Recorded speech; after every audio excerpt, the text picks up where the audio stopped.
안녕하십니까? 배팅 부동산 건물 매매의 기준 임대 수익률 5% 확실한 이유 설명 진행하도록 하겠습니다. 일단은 임대 수익률 5%라고 했는데 요 임대 수익률 5%인지 6%인지 4%인지 요것은 금리하고 연관이 되어 있기 때문에 금리 이야기부터 하겠습니다. 일단 금리, 장기적인 금리를 보려면 일본 금리를 봐야 되는데 지금 10년 동안의 일본 국채 10년물의 금리입니다. 평균적으로 보면은 0.4% 뭐 요 정도입니다.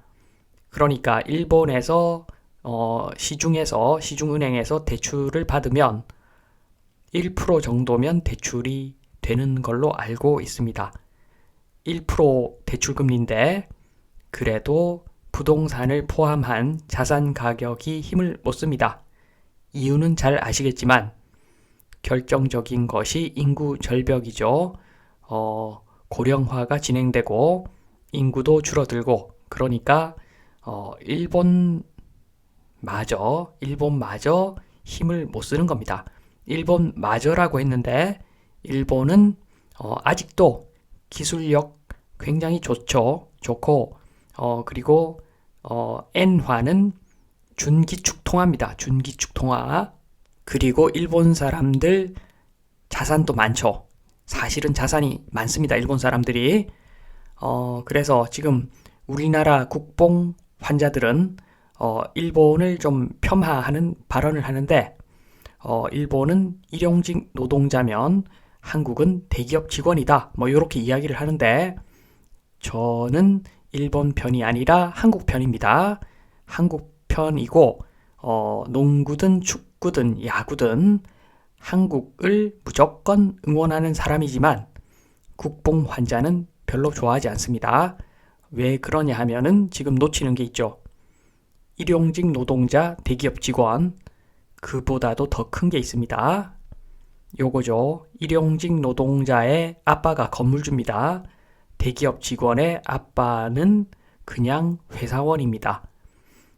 그러니까 일본은 6.25 때문에 경제가 급성장을 했죠. 그래서 1960년 정도가 되면은 아시아의 경제 대국이 되었죠. 1960년에 벌써 아시아의 경제 대국이었습니다.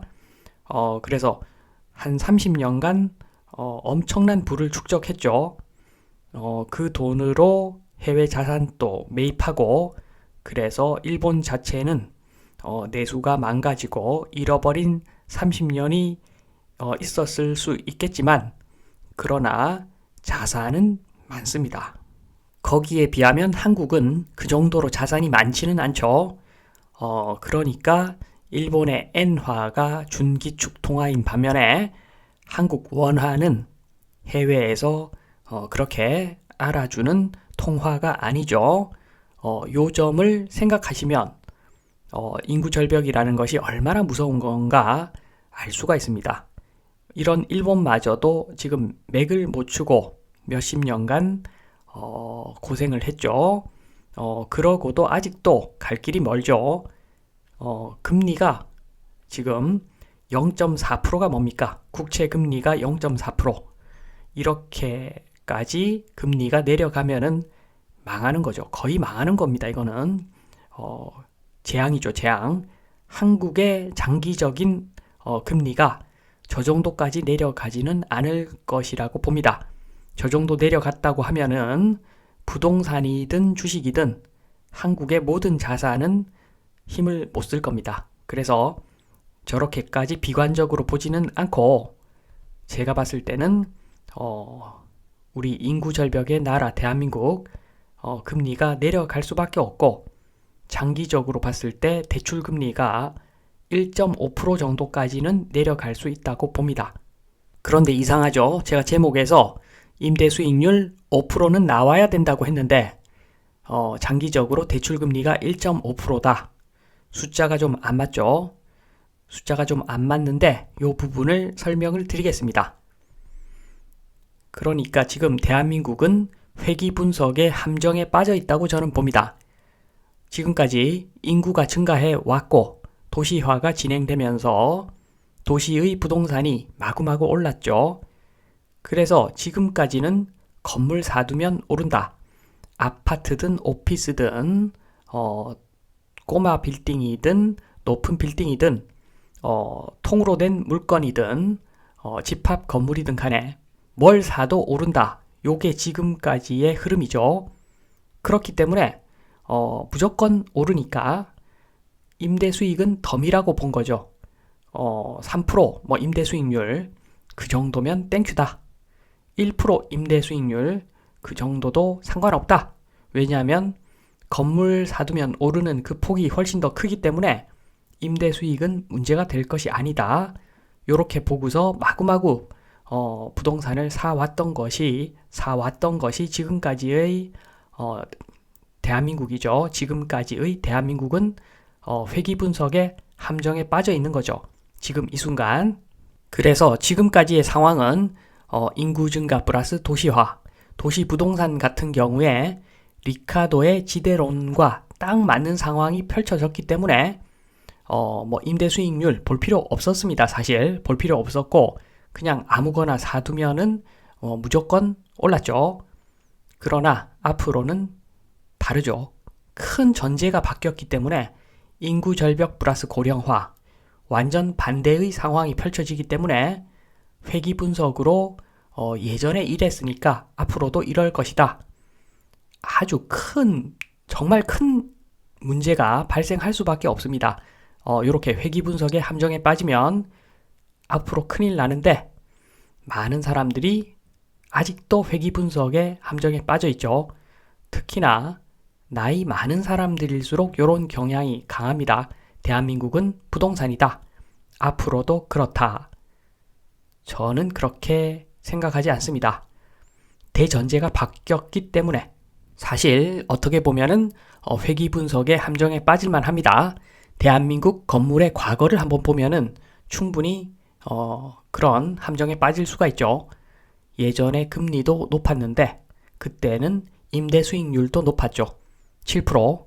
매수가 1억에 샀는데 임대 수익은 1년에 700만 원 정도 나왔습니다. 요런 물건 사들고 있으면 지금 매도 호가는 1억짜리가 10억이 되어 있는 상태고 그러니까 10배가 올랐죠. 매매 가격은. 그런데 임대 수익은 700만 원에서 2천만 원 정도 한 3배 올랐습니다. 요렇게 된 이유는 매매 가격 상승에 대한 기대치가 너무 커져 버려 가지고 지금 임대 수익률 2%밖에 안 나와도 그게 적정 가격이라고 생각을 하는 거죠. 그러니까 요게 좀 착시 효과가 있는데 금리가 내려가면서 임대 수익률, 기대 임대 수익률도 내려가는 것은 당연한 이치인데 거기에 플러스 알파가 들어갑니다. 설명을 좀 드리면 지금까지는 인구가 늘고 도시로 오니까 건물이 계속 부족했죠. 요 때문에 계속 상승을 보았습니다. 그리고 대출금리 6에서 7%였다가 2에서 3%로 떨어지니까 레버리지 땡기기도 좋았죠. 그래서 앞으로도 2에서 3% 그 정도 수준이면 임대 수익률 2%도 괜찮다. 요렇게 생각을 하는데 요게 잘못된 회귀 분석의 결과라고 보여집니다. 그러니까 임대 수익은 덤이다. 계속 오른다. 요게 잘못됐다는 겁니다. 요 부분을 설명을 좀 드리겠습니다. 원룸 건물 매수 사례를 한번 보겠습니다. 편의상 이 원룸 건물은 용적률 다 채운 신축이라고 가정을 하겠습니다. 요렇게 가정한 이유는 지금 보면은 땅이 100평인데 원룸 30개 지었습니다. 연면적 300평짜리 건물이죠. 꽉꽉 채워서 지었습니다. 요렇게 가정한 이유는 우리나라 사람들 보면은 지금 땅 100평인데 나중에 다시 지으면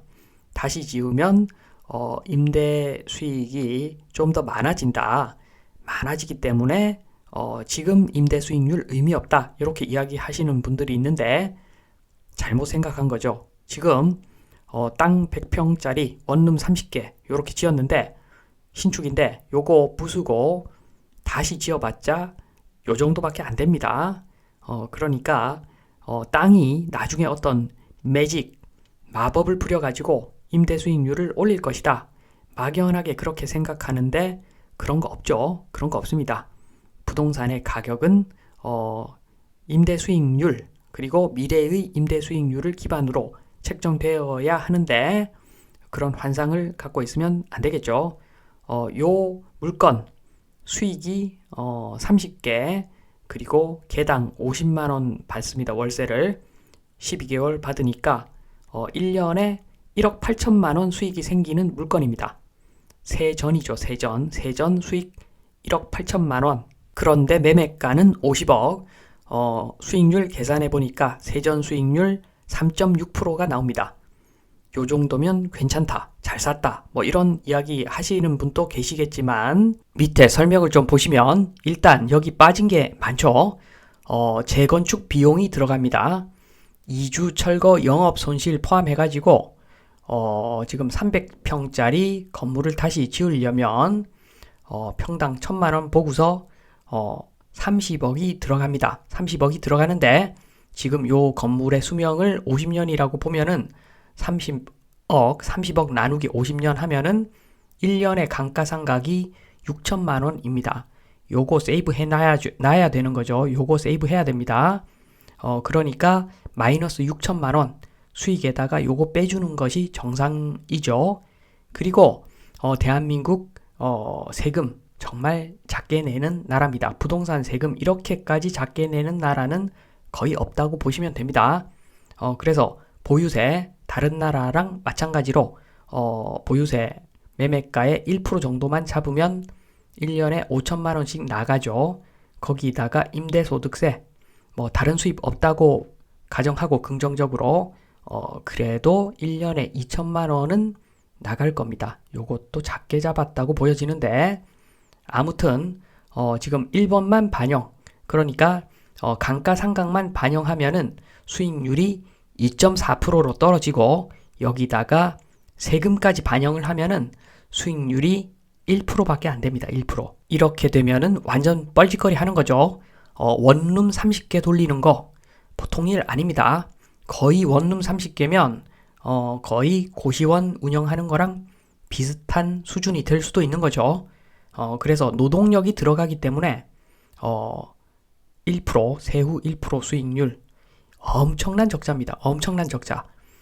노동력을 빼더라도 지금 만약에 대출금리가 1%다. 그러면 똔똔이고 대출금리가 3%다. 그러면 2% 적자고 그런 겁니다. 지금 숫자 보시면 아시겠지만 지금 3.6%요 정도 수익률 나와갖고는 답이 없습니다. 답이. 이렇게 되면은 요 건물은 황금알을 낳는 거위가 아니라 그냥 애물단지입니다. 돈 먹는 하마가 될 수가 있는 거죠.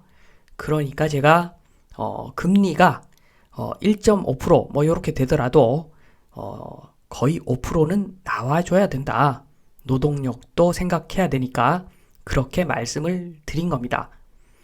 정리를 좀 하겠습니다. 1번 임대 수익률 5%, 건물 감가상각 비용 반영 및 정상적인 과세만 하더라도 5%의 임대 수익률 나오면 세후 수익률은 2.5%도 안 됩니다. 장기적으로 대출금리가 1.5%를 보더라도 장기적 대출금리 1.5%를 보더라도 금융비용 감안하면은 실질 임대 수익률은 1%가 안 되겠죠. 그런데 그 1%는 원룸 운영에 따른 노동의 대가 정도로 봐야 되겠죠. 그러니까 괜히 비싼 돈 들여가면서 임대 수익률 5%도 안 나오는 원룸 운영한다. 장기적으로 봤을 때는 알바 뛰는 것보다 못할 수 있는 그런 것이 그 건물 임대일 수가 있다는 거죠. 임대 수익률 5%는 나와줘야지 재미가 있는 거죠. 그리고 현재 보겠습니다. 현재 건물 매매의 기준 현재 보유세가 지금은 낮은 상태 맞습니다. 지금은 아직은 보유세 낮습니다. 그러나 대출금리는 앞으로 내려가도 1.5%가 아니라 2.5% 정도 될 것 같습니다. 그래서 조만간 대출금리 폭락을 해서 대출금리 2.5% 정도 된다라고 하더라도 손 많이 가는 건물은 최소 임대 수익률 5%, 손 적게 가는 건물은 최소 임대 수익률 4%는 나와야 되겠죠. 그런데 여기서 빠진 게 있습니다. 지금 보시면 출생아 수 보시면 10년 단위로 반쪽알이 나고 있습니다. 10년 단위로. 그러니까 지금 50만 명 중에서 BTS 같은 친구들이 나올 확률 만약에 뭐 1%다. 그러면 25만 명 중에서 BTS 같은 애들이 나올 확률 0.5%가 되는 거죠. 인구가 줄면은 원룸만 공실이 생기는 것이 아니라 우리나라로 사람들이 오게 만드는 동력이 되는 위대한 사람들의 탄생도 반쪽알이 난다는 겁니다. 3번 추가 고려사항 보겠습니다. 인구 절벽은 기정사실이고 그러면 상대적으로 주택이 넘쳐난다는 거죠. 그러면 월세를 올려받기는 좀 어려운 상황이 펼쳐질 겁니다. 그러면 인구 절벽까지 고려하면은 임대 수익률 지금 플러스 1에서 2%는 더 잡아주는 것이 맞겠죠. 플러스 1%만 더 잡는다. 그러면 손 많이 가는 건물은 최소 임대 수익률 6%는 나와야 되고 원룸 고시원 이런 것들 손 많이 안 가는 건물 뭐 아파트 오피스 이런 것들은 최소 임대 수익률 5%는 나와야지 임대 운영할 만한 수치가 되는 겁니다. 그래서 지금 금리가 문제가 아닙니다. 만약에 지금처럼 금리가 4%가 넘어간다. 대출 금리가 4%가 넘어간다. 그러면은 제가 봤을 때 임대 수익률이 7%, 8%는 나와야 되는 거고 지금처럼 요런 고금리가 아니라 4%가 아니라 장기적으로 1.5% 정도 수준까지 떨어진다고 하더라도 여러모로 봤을 때 최소 임대 수익률은 5%가 나와야 된다는 지금 설명을 쭉 드렸습니다. 그래서 지금 한번 다시 쭉 보시면 임대 수익률 5%안 나오면은 재미없습니다. 앞으로 인구 절벽에 리카도 지대론까지 생각하시면 부동산 투자할 이유가 없는 거죠. 임대 수익률 5%도 안 나오는데 왜 투자를 합니까? 그런 말씀을 드리면서 이만 마치도록 하겠습니다. 감사합니다.